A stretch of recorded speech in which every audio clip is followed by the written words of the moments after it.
अहम खबर अब तक पहुंचाए। सीनियर सहाफ़ी आरिफ निज़ामी लाहौर में इंतकाल कर गए। आरिफ निज़ामी को दिल का दौरा पड़ने पर अस्पताल में दाखिल कराया गया था। आरिफ निज़ामी कई दिनों से अस्पताल में ज़ेरे इलाज थे। सुधीर चौधरी इस बारे में मज़ीद आगाह करेंगे। आगाह कीजिएगा सुधीर चौधरी। जी बिल्कुल, सीनियर सहाफ़ी आरिफ निज़ामी जो कि सहाफ़त में एक बड़ा नाम था, वो आज इंतकाल कर गई है। वो नवाए वक्त में कई साल तक एडिटर भी रहे। इसके अलावा मुख्तलिफ मुकामी चैनल्स और अखबारात में भी अपनी खिदमात से अंजाम देते रहे। आरिफ निज़ामी सहाफ़त के अलमबरदार रहे और कई जगहों पे सहाफ़ियों के लिए उन्होंने अपनी जंग भी लड़ी। और सीनियर सहाफ़ी आरिफ निज़ामी का जो है उनसे भी सीनियर सहाफ़ी जो उनके बड़ी कदर की निगाह से देखते थे। मजीद निज़ामी का उन्होंने गुजारा और उसके बाद अपना एक अलहदा अखबार जो है वो भी निकाला।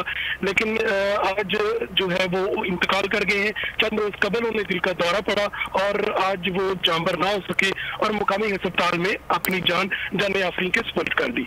अच्छा सुधीर, अब बताइएगा कि नमाज़ जनाजा के हवाले से क्या तैयारियां की गई हैं और उनकी तदफीन कहाँ की जाएगी? जी अभी आरिफ निज़ामी साहब के बारे में हालिया ही मालूम हुआ है। उनके अहले खाना अभी फैसला नहीं कर सके कि उनकी नमाज जनाजा किस वक्त होगी, लेकिन उन्हें लाहौर में ही उनकी तदफीन होगी और नमाज जनाजा का टाइम थोड़ी ही देर बाद बता दिया जाएगा।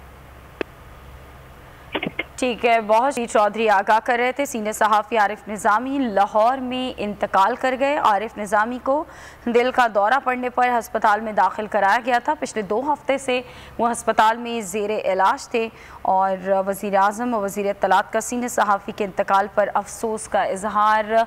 और बताया जा रहा है कि अभी तक ये तय नहीं हुआ कि उनकी तदफीन कहाँ होनी है। इब्तदाई तौर पर ये मालूमात जो हमें हासिल हुई हम आप तक पहुँचा रहे हैं। सुधीर चौधरी ने हमें आगाह किया। बहुत शुक्रिया सुधीर।